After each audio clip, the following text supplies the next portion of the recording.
Hi అండి అందరికీ. నా పేరు శ్రీనివాసరావు. మీరు చూస్తున్నది abroad visa awareness YouTube channel.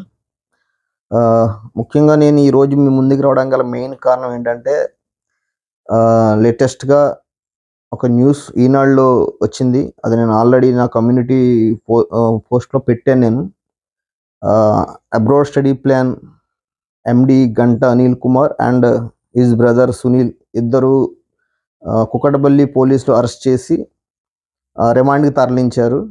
ఇంకా బాలస్తు కిరణ్ కృష్ణ అంటే Leo overseas edutech consultancy MD బాలస్తు Kiran Krishna అనే అతను పరారులో ఉన్నాడు అని మనకి ఏదైతే ఈనాడులో హైదరాబాదు అలాగే ఇక్కడ ఆంధ్రాలో ఏలూరు డిస్టిక్ ఈ రెండిట్లో కూడా ఆ న్యూస్ అనేది వచ్చింది. దాన్ని నేను కమ్యూనిటీలో పోస్ట్ చేశాను. నిజానికి వాస్తవానికి ఏంటి అంటే మహమ్మద్ ఇదిర్ షా అనే ఒక ఆయన ఈ అబ్రాడ్ స్టడీ ప్లాన్ అనిల్ ద్వారా ప్రాసెస్ చేసుకుని మాల్టా వెళ్ళాడు. మాల్టా వెళ్ళిన తర్వాత పాపం అతనికి జాబ్ అనేది అక్కడ ఏమి ఇప్పించలేదు. తను చాలా సఫర్ అయ్యాడు.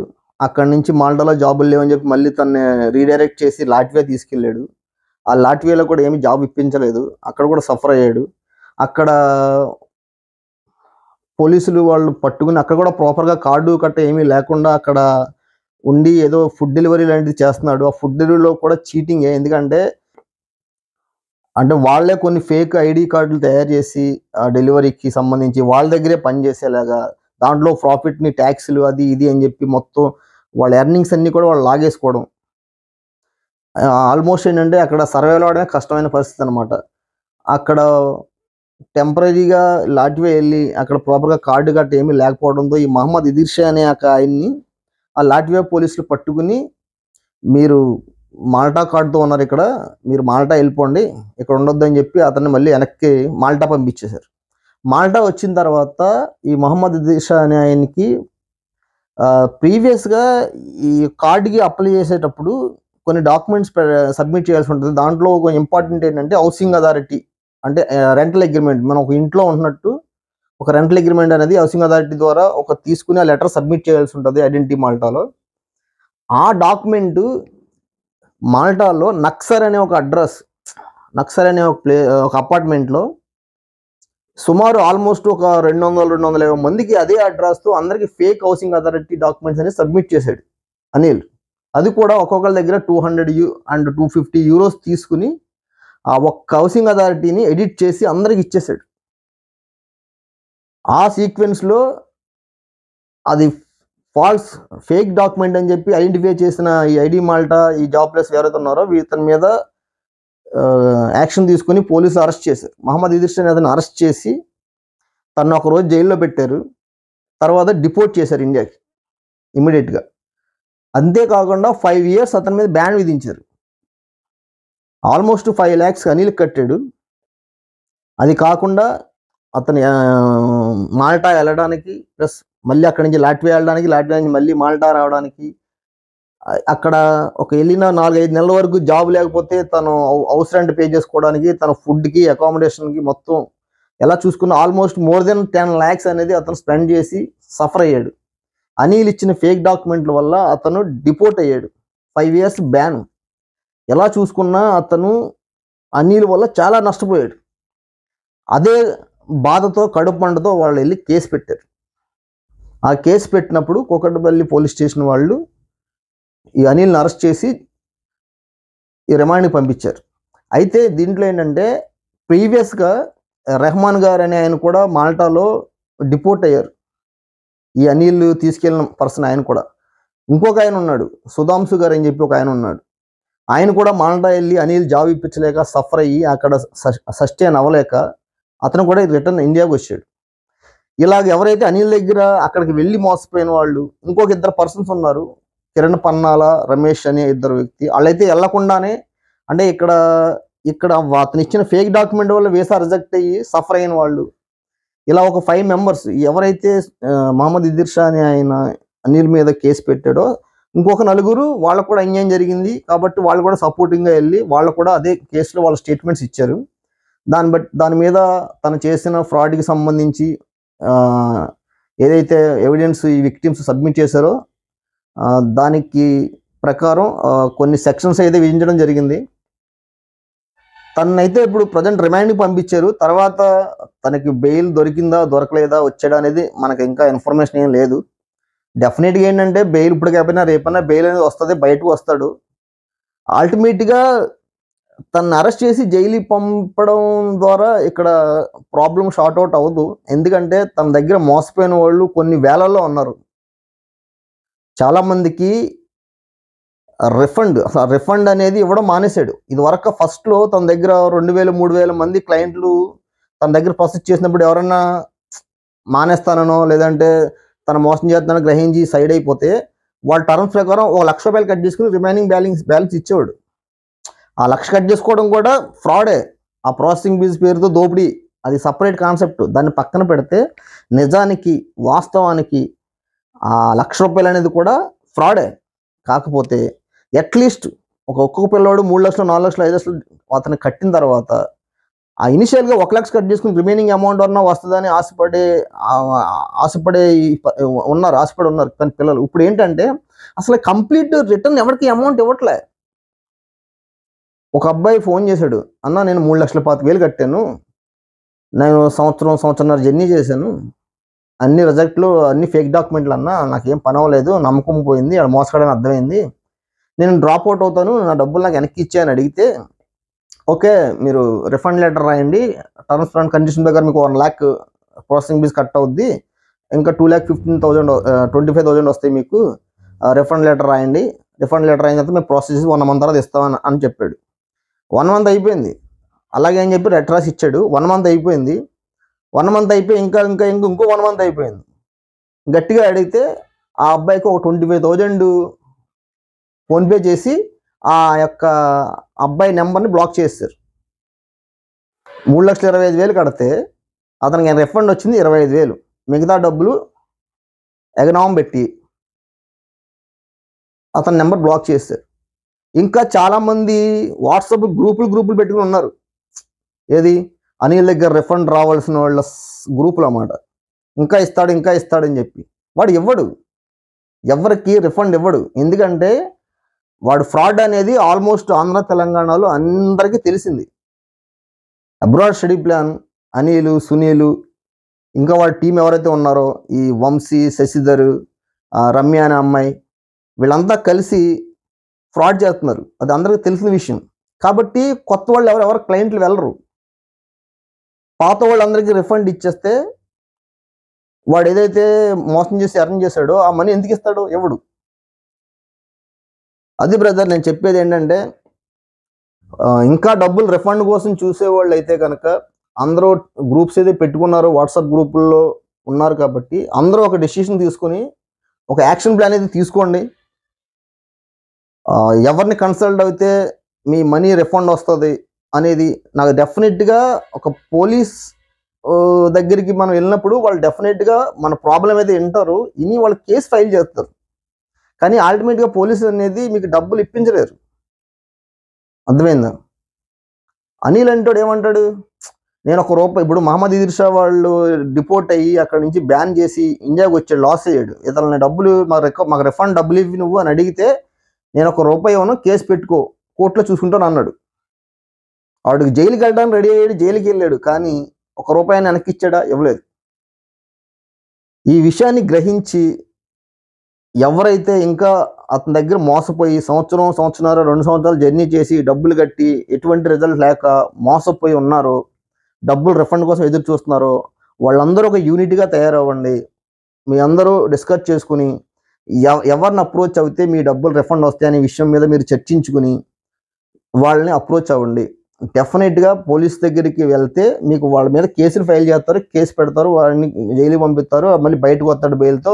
ఫర్దర్గా కోర్టులో కేసు నడుస్తుంది. మీకు ఇవ్వాల్సిన డబ్బు అనేది ఇంకా కోర్టులో చూసుకుందాం అంటాడు, ఇవ్వడు. మరి దీన్ని ఏం చేయాలి అంటే డెఫినెట్గా ఇది ప్రజాస్వామ్యం కాబట్టి ప్రజల చేత ఎన్నుకోబడినటువంటి ప్రజాప్రతినిధులు ఉంటారు కాబట్టి మీ ప్రజల సమస్య అనేది ఆ ప్రతినిధులు చెప్పండి, ఆ ప్రతినిధులు మీ వింటారు.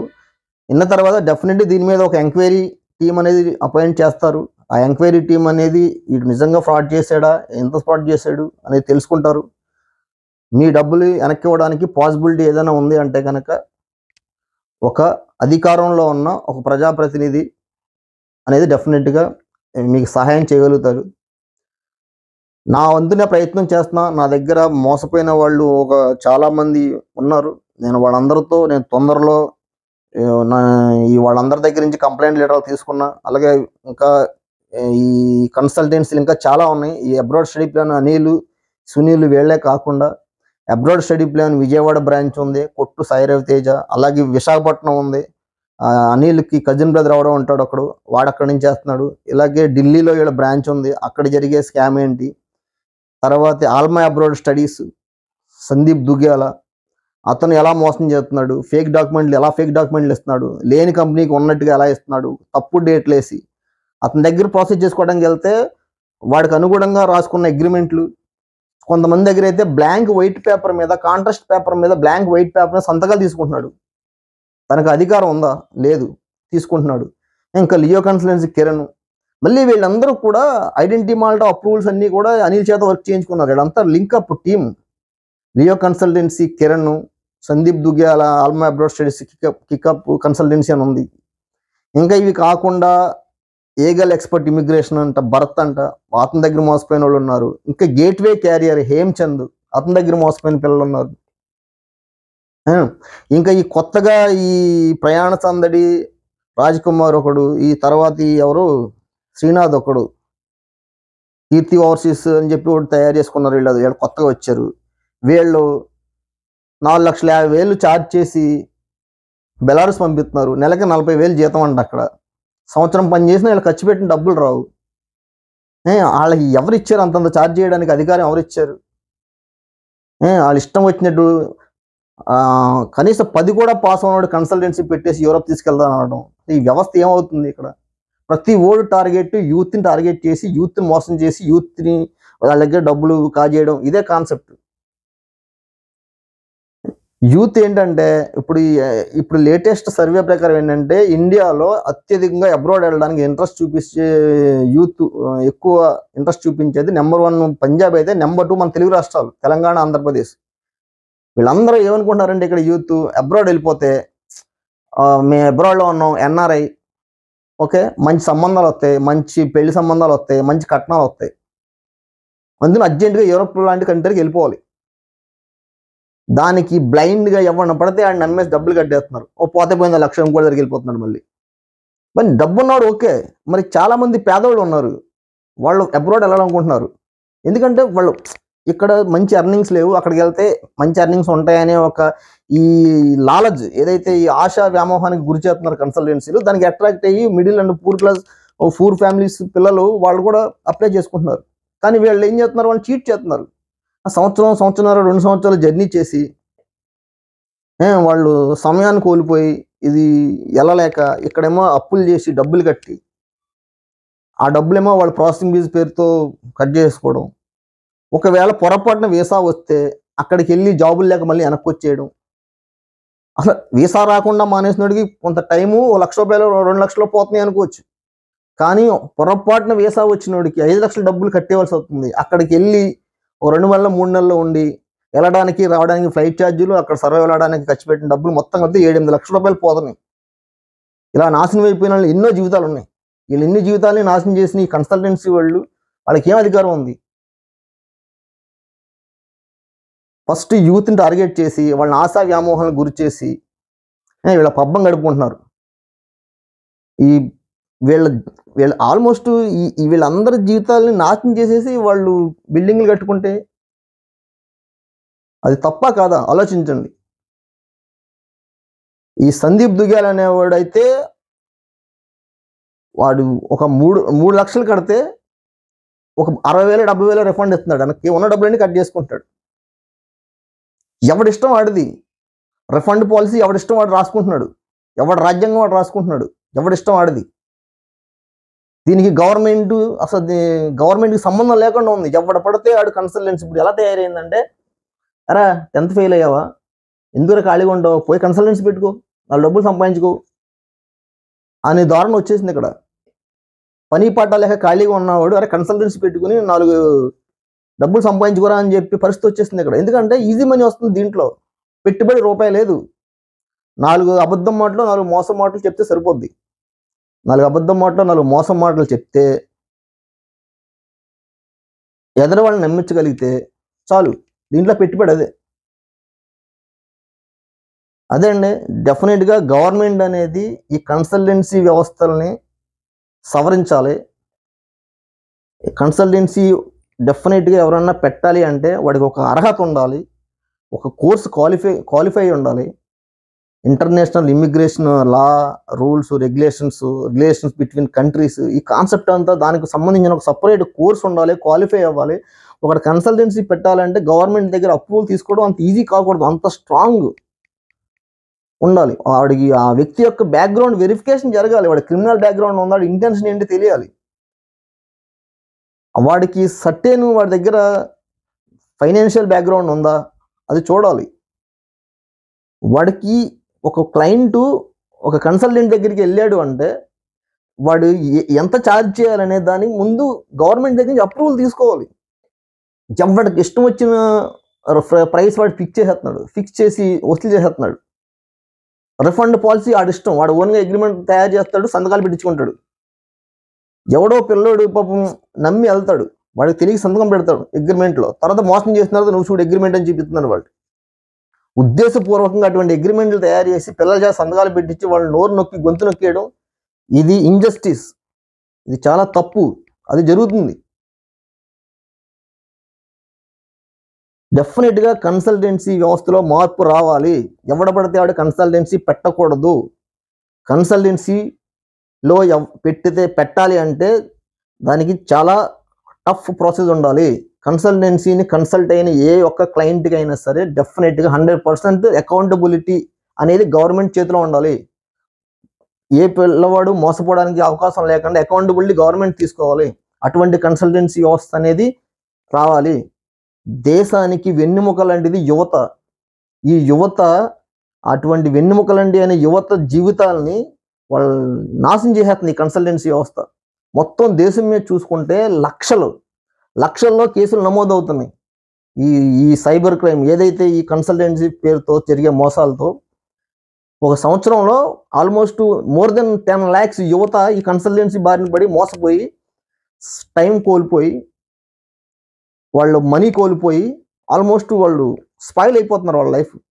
దీంట్లో ఏం చేస్తున్నారు, వాళ్ళ మోసపోయిన వాళ్ళు ప్రయత్నం చేస్తున్నారు న్యాయం కోసం. న్యాయం జరగట్లే. నేను మోసపోయానని చెప్పి ఎక్కడికైనా వెళ్ళి ఏదైనా ఒక ఏజెన్సీని ఆశ్రయిస్తే అక్కడ సెటిల్మెంట్ జరుగుతున్నాయి. 5 లక్షలు కట్టాడు, ఎక్కడికైనా వెళ్ళి అడిగితే వాళ్ళు పిలిచి మాట్లాడుకుని సెటిల్మెంట్ 2 లక్షలు ఇచ్చి బయట పోమంటున్నారు. కంప్లీట్గా 100% న్యాయం జరగట్లే. ఇదేదో బాగుంది కదా అని చెప్పి ప్రతి వాడు కన్సల్టెంట్లు అవ్వడం మొదలు పెడుతున్నాడు. అరే మనం ఎంత మోసం చేసినా మనల్ని అడిగేవాళ్ళు లేడు, లాస్ట్కి జరిగేది ఏం లేదు, కాబట్టి మనం కన్సల్ట్ అయితే వదిలిపోద్దు కదా, మనమే కన్సల్టెంట్లు అయిపోతే వదిలిపోద్దు అని చెప్పి కొత్త కన్సల్టెంట్లు పుట్టుకొస్తున్నారు పుట్టగొడుగులాగా. అంటే అందరాన్ని ఒక 100% మోసపోయిన వాళ్ళు ఉన్నారు, 100 మంది ఉన్నారంటే దాంట్లో డెఫినెట్గా ఒక 30-40 మెంబర్స్ కన్సల్టెంట్లు అవుతున్నారు. మిగిలిన వాళ్ళు నా కర్మ ఇంకేం చేసేది లేదని చెప్పి వాళ్ళు స్పాయిల్ అయిపోయి మళ్ళీ మట్టి పని చేసుకుంటున్నారు. ఇంక అర్థమవుతుందా? అన్నిటికన్నా ప్రమాదం ఏంటంటే మోసపోయిన వాళ్ళు మళ్ళీ మోసం చేయడానికి తయారవుతున్నారు కదా, అది ఇంకా ప్రమాదం కదా. ఎటు పోతున్నాం మనం, మన సమాజాన్ని ఎటు తీసుకెళ్తున్నాం?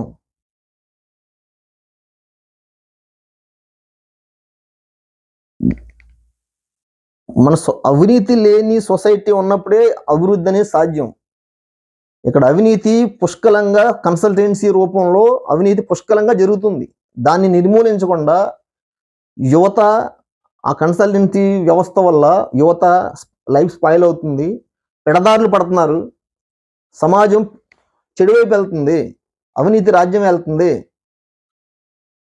అవినీతి రహిత సమాజం లేనంత వరకు అభివృద్ధి జరగదు. గవర్నమెంట్ దీని మీద స్పందించాలి. కన్సల్టెన్సీ అనే వ్యవస్థని సవరించాలి, ఒక రెగ్యులేషన్స్ తీసుకురావాలి, ఒక స్ట్రాంగ్ కమిటీని అపాయింట్ చేయాలి. ఆ కమిటీ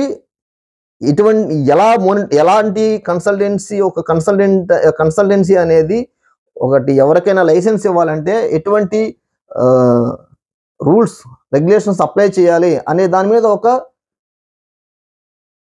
కమిటీ ఒక డెసిషన్ తీసుకోవాలి. మేధావులు చాలా మంది ఉన్నారు. తెల్లారు లేస్తే ఆ న్యూస్ ఛానల్లో కూర్చొని ఆ పాలిటిక్స్ గురించి, ఆ పార్టీ ఈ పార్టీ ఎవరు నగ్గుతారు, ఓటు బ్యాంక్ ఏంటి, ఈ విషయాలు చర్చిస్తారు. కానీ ఈ ఇటువంటి కన్సల్టెన్సీ వ్యవస్థ వల్ల యూత్ నాశనం అయిపోతుంది, వాళ్ళ జీవితాలు స్పాయిల్ అయిపోతున్నాయి, ఎంత పెద్ద అవినీతి జరుగుతుంది అనేది ఎప్పుడైనా ఏ న్యూస్ ఛానల్ ఒక డిబేట్ వచ్చిందా? ఇటువంటి విషయాల మీద న్యూస్ ఛానల్లో డిబేట్స్ రావాలి, చర్చలు జరగాలి, చర్చించండి. ఎకానమీ డ్రైన్ అవుతుంది. ఇక్కడ నుంచి ఈ కన్సల్టెంట్ అనేవాళ్ళు ఇక్కడ యూత్ నుంచి డబ్బులు లక్షల్లో కోట్లలో డబ్బులు వసూలు చేసి ఫారిన్ కంట్రీ పోయి అక్కడ బిజినెస్లు పెట్టుకుంటున్నారు. వాళ్ళు ఇండియన్ మనీ తీసుకెళ్ళి అక్కడ ఇన్వెస్ట్మెంట్ చేస్తున్నారు. కొద్దో గొప్ప ఎక్కడి నుంచి అక్కడికి వెళ్ళిన వాళ్ళు కూడా కన్సల్టెంట్లు అయిపోతున్నారు. అక్కడికి వెళ్ళిపోయి వాళ్ళ చుట్టుపక్కల సరౌండింగ్లో ఎవరు ఉన్నారో వాళ్ళందరికీ ప్రాసెస్ చేస్తామని చెప్పి వాళ్ళ దగ్గర డబ్బులు తీసుకుని మోసం చేస్తున్నారు. అక్కడ వాళ్ళు బిజినెస్లు చేస్తున్నారు. ఇప్పుడు అడవి రాజ్యం కింద తయారైంది. అడవిలో చూడండి, ఒక మృగం కొన్ని జంతువులను చంపుకుని తిని బతుకుతుంది. సేమ్ అదే జరుగుతుంది ఇక్కడ సమాజంలో కూడా.